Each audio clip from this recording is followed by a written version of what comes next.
Dad spent more and more time staring at his computer instead of working on his photography. Mom sat in front of her loom, watching the bare trees sway in the wind, but she didn't touch the rug she'd begun weeks earlier. She drank coffee and smoked, an old habit she'd gone back to. It calmed her nerves, she claimed. She played John Baez's albums and sang along with sad ballads about death and sorrow. She knew all the words. Worst of all, she lost interest in cooking. Ever since the night Erica and I complained about the stew meat, she began buying canned soup and canned stew and frozen dinners that she cooked in the microwave. We ate grilled cheese sandwiches at least 3 nights a week. Once in a while, she came home with a rotisserie chicken from Piggly Wiggly on a pizza from Joe's, as if that were a treat. Back in Fairfield, we went out for pizza at gourmet places. We'd never have eaten one of Joe's pizzas full of salt and fat and topped off with runny sauce and rubbery cheese. Nobody said anything about the food. Nobody, not even Erica, complained. We sat at the table and ate what was on our plates. Our conversation consisted of requests for salt or pepper. Dad worried about money and the leaking roof and dripping faucets. When he wasn't at Home Depot, he wandered around the house making lists of repairs. But instead of doing them, he played games on his computer, something he'd always said was a waste of time. Erica roamed the house with little Erica. When I tried to talk to her, she had nothing to say. Every question produced an, "I don't know," or a shrug of her shoulders. Her conversations with the doll grew longer and more frequent. It made me both sad and angry to watch her living this strange imaginary existence. Sad because she used to be a happy, normal kid with real friends. Mad because she persisted in isolating herself from the family, which caused problems between Mom and Dad. One day, before our parents came home from work, Erica and I were alone in the living room, trapped inside by a cold November rain. As usual, my sister was whispering to little Erica. I slid closer to hear what she was saying, but she stopped talking and frowned at me as if I'd interrupted a private moment. I was in a bad mood. I'd flunked another geography test. Someone left a sheet of notebook paper taped to my locker. "Celine is gonna getcha!"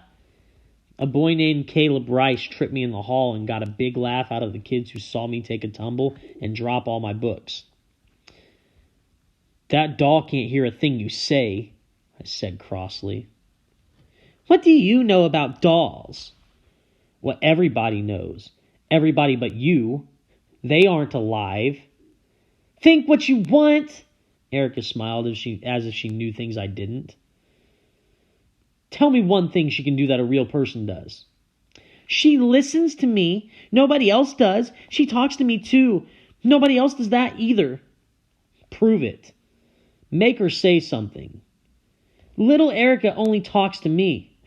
"You're such a liar." Disgusted with her and myself, I looked out the window. The van was coming down the driveway, its headlights slicing through the dark. "Mom and Dad are here." Erica shrugged and started combing little Erica's hair. "I wish I had a sister like you instead of a brother like Daniel." She spoke to the doll just loudly enough for me to hear. The back door opened and Mom and Dad came in, bringing the cold evening air with them. From the way they acted, neither speaking to nor looking at each other, I knew they'd been quarreling. Back in the good old Connecticut days, they hardly ever argued, but now it happened so often they barely spoke to each other without one making the other angry. Usually it was the house. The leak in the roof had gotten worse, and we had to set buckets out to catch the rain. Cold drafts sneaked in through every crack. Dad had figured out the furnace, but the house was never warm. Mom said we lived in a barn. They were too busy arguing to pay much attention to either Erica or me. I don't think they realized how miserable we were, or how much they'd changed. At dinner that night, I said, "Maybe we should go back to Connecticut. Not Fairfield, but someplace cheaper, like Bridgeport." "Bridgeport?" Mom put down her fork and stared at me. "Do you really think we'd be happier in Bridgeport?" "I don't know, but the schools might be better." "Doubtful," Dad said. "They have Home Depots there. Lowe's, too." "Oh, that's an inducement."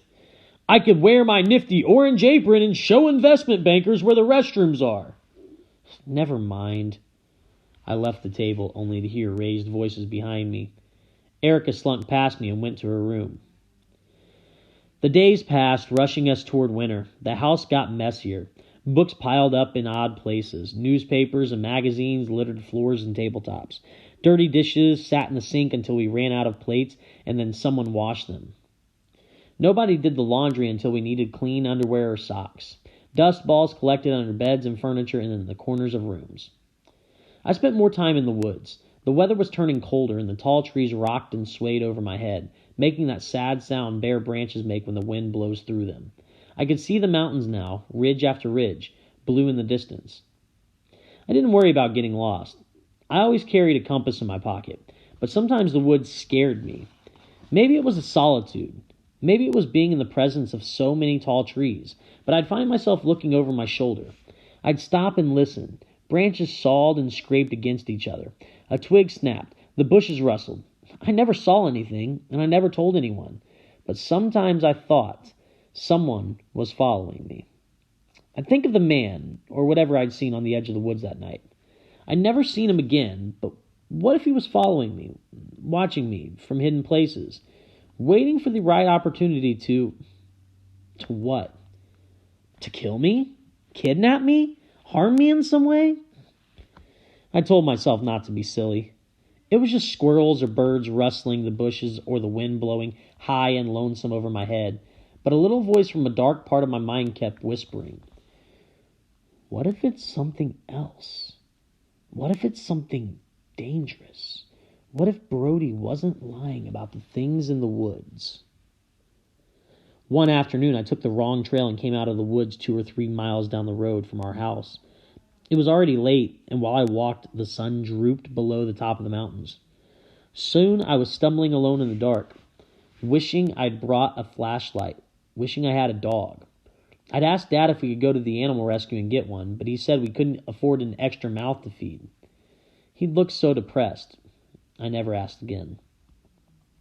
In the thick dark of the woods, I heard the rustling, snuffling sounds of a large animal nosing in the fallen leaves. I smelled something disgusting. Rotten. Leaves. Mildew. Decay. A bear? It must be a bear. I'd seen black bears on my hikes, but never so near that I could smell them. Just as I was about to run, I heard a car behind me. I moved to the edge of the road. An old Ford slowed to a stop. The driver rolled down his window. "What are you doing all out here all by yourself?" he asked. "It's getting dark, and look at you, wearing jeans and a black jacket. You're lucky I saw you." I backed away. The man was a stranger, and I was alone on a dark road. He could grab me and throw me into his car and drive away. Which was worse, being kidnapped or being attacked by a bear? "You must be the kid who lives in the old Eastus place," the man said. "You want to ride home?" I shook my head. My feet were tangled up in vines, and I was scared that I was trapped. "That's okay. I like to walk." "In the dark? Who knows who might come along and get you?" "Oh, I see. You think I'm going to get you. Is that it?" He opened the car door. The overhead light came on, and I saw an old man with white hair.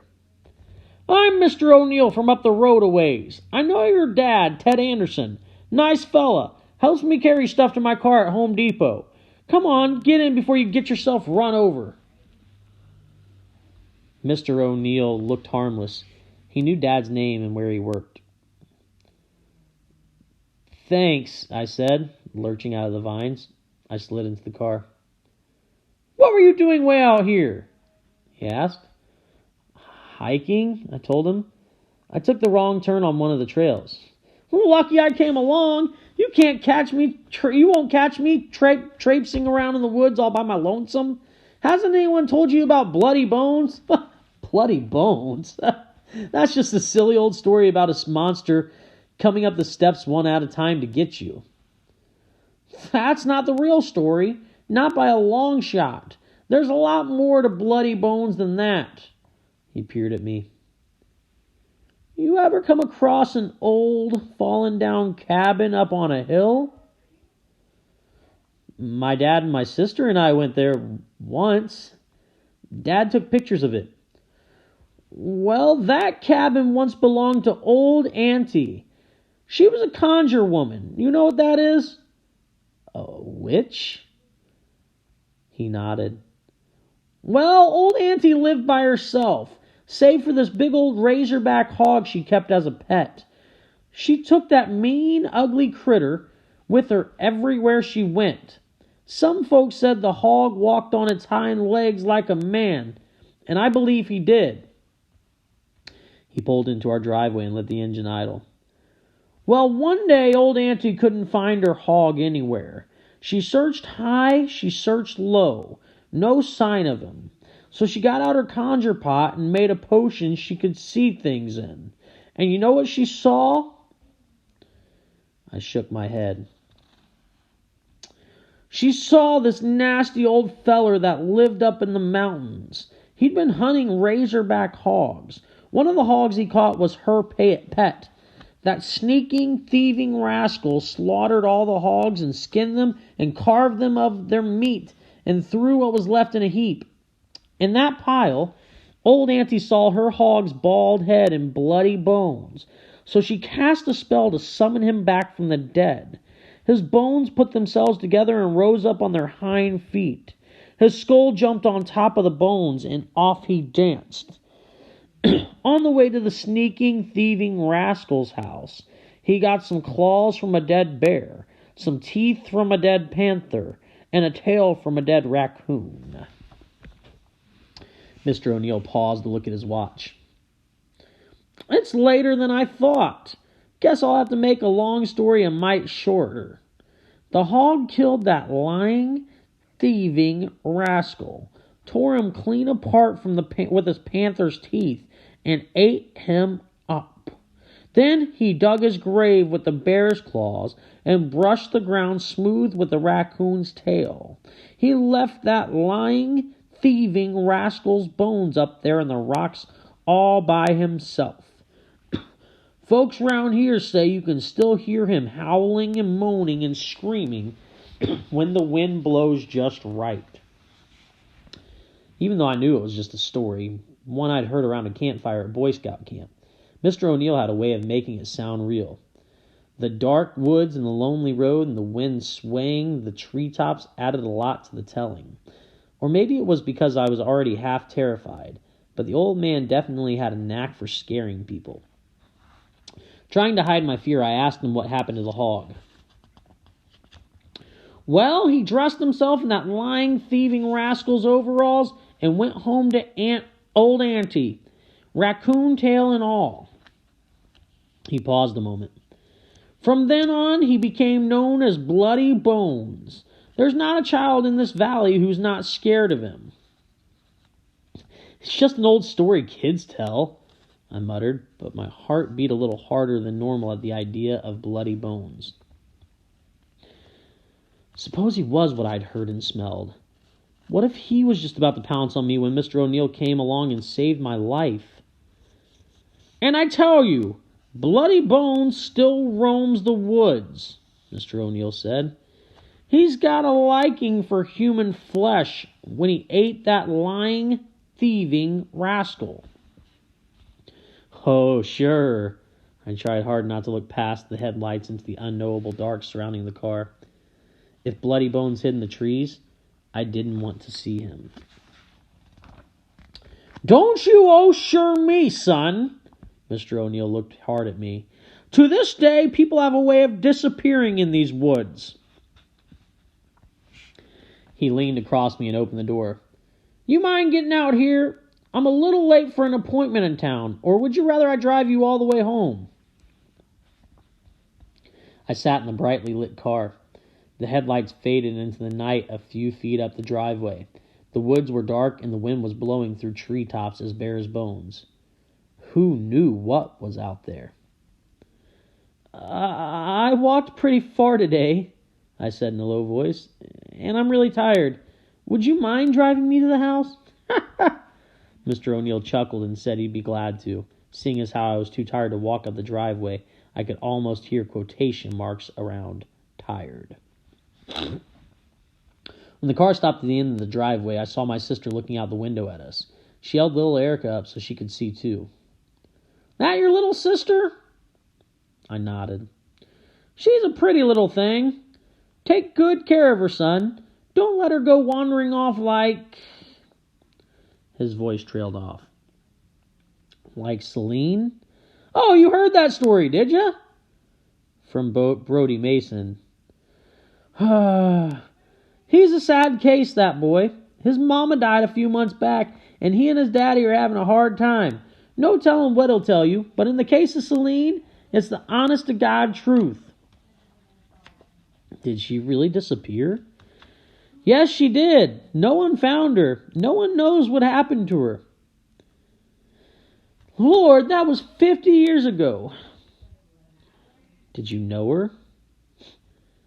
"I knew the whole family. She and my daughter Eleanor were best friends. She played at our house, or Eleanor played at her house almost every day. It just about broke Eleanor's heart when Celine vanished." "What happened to the Eastus family afterward?" "They moved about a year later. By then they knew she wasn't coming back. We never knew where they went. After what happened, I reckon they didn't want anything to do with this place."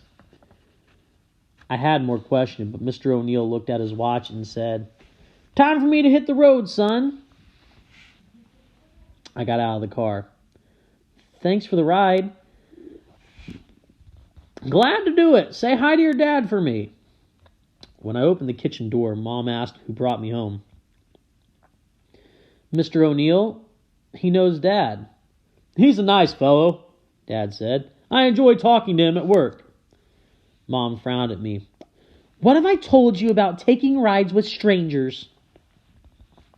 "He wasn't a stranger, Mom. You heard Dad. He knows him." "But you didn't know him," Mom said. "He could have been lying. He could have kidnapped you. Promise me you'll never do that again." "Now, Martha, we aren't in Connecticut anymore." "No, we certainly aren't." With that, Mom yanked the frozen pizza out of the oven and called Erica to the table. I was dying to ask Dad if Mr. O'Neill had ever told him about Bloody Bones, or if he'd talked to him about Celine Eastus, but Erica was sitting across the table, picking out her food and smearing dabs on little Erica's face. She had enough trouble sleeping without imagining Bloody Bones sneaking up the stairs to get her. I figured it was best to keep quiet and eat my dinner. I'd ask Dad later when he was alone. But after dinner, Dad secluded himself in his den. Mom stood at a living room window, a cigarette in her hand, and stared into the darkness. Erica sat on the couch and watched Mom. "Will you read to me, Mommy?" she asked. "Not right now, Erica." Mom left the window and went to the kitchen. My sister and I looked at each other. "She's crying," Erica said. I sat down beside her. "I know. Nobody's happy anymore." "Yeah, I've noticed." "It's this house. We never should have come here." "Do you ever feel like something bad will happen?" I could have said all the time, every minute, but I kept my thoughts to myself. "Like what?" I asked. Erica gazed past me into the fire blazing on the hearth. "I don't know, just something." She smoothed little Erica's hair. "Those whispers," she added. "They're getting louder. They keep me awake at night. Are you sure you never hear them?" "Like I told you, it's just the wind or the floorboards creaking. Old houses make lots of noises." "The wind doesn't say people's names." Mom came back and sat down beside Erica, picking up the middle moffat. She asked, What chapter are we on?" As Mom began to read, I studied her face. Her eyes were red, and so was her nose. I wanted to ask her what was going on between her and Dad.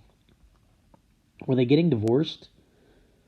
But I knew she'd say, "Don't be silly, Daniel. Nothing's wrong. Everyone has arguments sometimes." That's the problem with families. Too many things no one wants to talk about. Since I wasn't interested in the Moffat family, I left Erica and Mom snuggled under a blanket and climbed the stairs to the second floor. Down the hall, a strip of light shone under Dad's door. I heard explosions and gunfire, which meant he was playing one of his war games. Downstairs, Mom and Erica laughed about something Rufus Muffet said. I never felt so alone in all my life. The Dolly. It begins with a whisper in the dark. Always the girl's name. Always long and airy. The old woman blows it through keyholes and cracks. She guides it upstairs and down until it finds the girl's ear and nestles there. Erica. No one can hear it but the girl. The girl has trouble sleeping. She's fearful. She withdraws and spends most of her time with the dolly. Perfect. The old woman gives the dolly a sweet voice. The dolly uses her sweet voice to tell the girl she loves her, but no one else does. She tells the girl she understands how she feels, but no one else does. Especially her brother. He hates her. Doesn't she know that? Hasn't she always known that? The girl tells the doll how unhappy she is. The children at school are mean to her. They laugh at her clothes. They laugh at the way she talks. On the playground, they gather in groups and turn their backs. Her brother is mean to her too. Her parents pick on her. They love her brother more than they love her. The doll agrees with everything the girl tells her. One day, when winter is closing in and the nights are long, the dolly tells the girl she wants to go to the woods. The girl is afraid of the woods. She never goes there. She stays inside by the fire where it's warm. She reads to the dolly. She talks to the dolly. She shares her unhappiness with the dolly. But the dolly insists. She has secrets she will share with the girl, but only if they are outside in the woods, where no one can hear and no one can see. If you really love me, the dolly says, you'll do as I ask. If you refuse me, I'll stop talking to you. I'll be what your brother says I am, a lump of plastic. Is that what you want? Of course it's not what the girl wants. She puts on her parka and her hat and her gloves, and she goes out into the cold with the dolly. The wind blows her name through the air. It's taken up by a flock of crows and passed on into the darkness. Erica. Erica. The dolly shows her a path. This must be a secret, she warns the girl. You mustn't tell anyone what we see or do here. And so